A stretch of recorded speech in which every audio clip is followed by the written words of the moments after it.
बड़ी खबर इस वक्त की ये है कि गोवा में आज शाम मनोहर पर्रिकर के शपथ ग्रहण से पहले सुप्रीम कोर्ट में कांग्रेस पहुंच चुकी है। कांग्रेस को फटकार लगी है। अदालत ने पूछा है कि सुप्रीम कोर्ट आने से पहले गवर्नर के सामने आपने अपना दावा पेश क्यों नहीं किया। क्या कांग्रेस के पास बहुमत है? क्या आपने गवर्नर को समर्थन करने वालों की चिट्ठी सौंपी है? अदालत ने टिप्पणी भी की कि यह मामला गवर्नर के विशेषाधिकार का है, आपको अदालत नहीं आना चाहिए था। तो ये गोवा मामले पर कांग्रेस को जबरदस्त फटकार अदालत की लगी है और अब कांग्रेस के पास अदालत का ऑप्शन कम हो गया है। लेकिन सुनवाई इस वक्त भी सुप्रीम कोर्ट में चल रही है। लेकिन सुप्रीम कोर्ट ने कई सारे सवाल कांग्रेस से पूछ लिए हैं। बीजेपी ने सरकार बनाने का दावा पेश कर दिया था। कांग्रेस का ये कहना है कि सबसे बड़ा दल होने के नाते उसे सरकार बनाने के लिए बुलाना चाहिए था, लेकिन ऐसा नहीं हुआ। गोवा में कांग्रेस ने 17 सीटें जीती हैं, जबकि बीजेपी को 13 सीटें मिली हैं। कांग्रेस सबसे बड़ा दल है वहां पर, लेकिन बीजेपी अन्य दलों के साथ मिलकर 21 का जादुई आंकड़ा हासिल करने का दावा कर रही है। बीजेपी के अनुसार उसे Maharashtrawadi Gomantak party, Goa forward party और निर्दलीय विधायकों का 3 निर्दलियों का समर्थन हासिल है। कुल मिलाकर उसके 21 विधायक हो जाते हैं, यानी कि समर्थन बहुमत उसे हासिल हो जाता है। और सभी की चिट्ठी गवर्नर को सौंप दी है बीजेपी ने। मनोहर पर्रिकर रक्षा मंत्री के पद से इस्तीफा देकर गोवा पहुंच चुके हैं। वो मुख्यमंत्री होंगे और कहा यह भी जा रहा था कि लेकिन सुनिए पहले किस तरह से फटकार लगी है।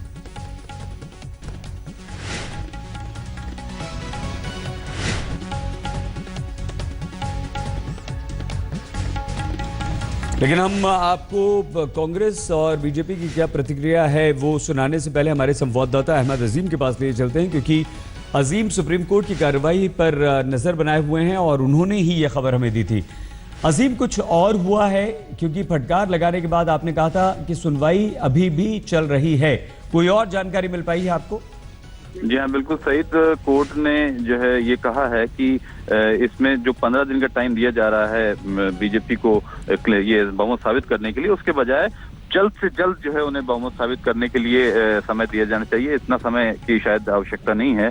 और इसमें एक प्रोटेम स्पीकर जो भी सीनियर मोस्ट एमएलए है उसको बना के और उसके सामने जो है ये पूरी कार्रवाई होनी चाहिए। तो अभी ये प्रोसीडिंग चल ही रही है। कांग्रेस की तरफ से भी दलीलें दी जा रही हैं और बीजेपी की तरफ से भी जो है दलीलें चल रही हैं। और कोर्ट ने अभी तक अपना ये मन बनाया है, लेकिन लिखित में आदेश अभी पारित नहीं किया है। जी, बहुत धन्यवाद अजीम इस जानकारी के लिए। अहमद अजीम हमारे संवाददाता। लेकिन आगे बढ़ने से पहले हम जल्दी से सुन लेते हैं कानूनी विशेषज्ञ क्या कहते हैं।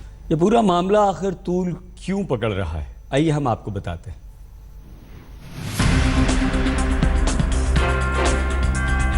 दो राज्यों में जनता ने बीजेपी को सेवा के लिए चुना है, लेकिन बाकी 2 राज्यों में बीजेपी सेवा करने पर तुल गई है। हम बात कर रहे हैं गोवा और मणिपुर की। दोनों ही राज्यों में बीजेपी दूसरे नंबर की पार्टी के तौर पर उभरी है, पर इसके बावजूद सरकार बनाने की जोड़तोड़ में अव्वल है। अब यही बात कांग्रेस को अखर गई। कांग्रेस गोवा और मणिपुर में पहले नंबर की पार्टी है, लेकिन इसके बावजूद बीजेपी सत्ता में दखल के लिए जोड़-तोड़ पर आमादा है। मनोहर पर्रिकर रक्षा मंत्री का पद छोड़ गोवा की कमान संभालने की तैयारी में है, तो दूसरी तरफ कांग्रेस ने मोर्चा खोल दिया। राज्यपाल के पर्रिकर को न्योता देने के खिलाफ पार्टी ने सुप्रीम कोर्ट में याचिका दायर कर दी। कांग्रेस की अपील पर सुप्रीम कोर्ट ने तुरंत सुनवाई करने की मंजूरी भी दे दी है। यानी आज पर्रिकर के शपथ ग्रहण से पहले कांग्रेस की याचिका पर सुनवाई होगी। गोवा कांग्रेस विधायक दल के नेता चंद्रकांत कवलेकर की ओर से दायर इस याचिका में मांग की गई है कि पर्रिकर के मुख्यमंत्री पद की शपथ लेने पर रोक लगाई जाए। पर्रिकर को मुख्यमंत्री नियुक्त करने के राज्यपाल के फैसले को रद्द किया जाए। कांग्रेस की दलील है कि सबसे बड़ी पार्टी होने के कारण सरकार बनाने के लिए राज्यपाल को सबसे पहले कांग्रेस। उधर आज लोकसभा में भी गोवा और मणिपुर में बीजेपी की सत्ता हासिल करने की कोशिशों पर हंगामा मचना तय है। कांग्रेस लोकसभा और राज्यसभा में इस मामले में सरकार को घेरेगी। कांग्रेस का आरोप है कि बीजेपी धन बल के दम पर विधायकों की खरीद फरोख्त करने की फिराक में है।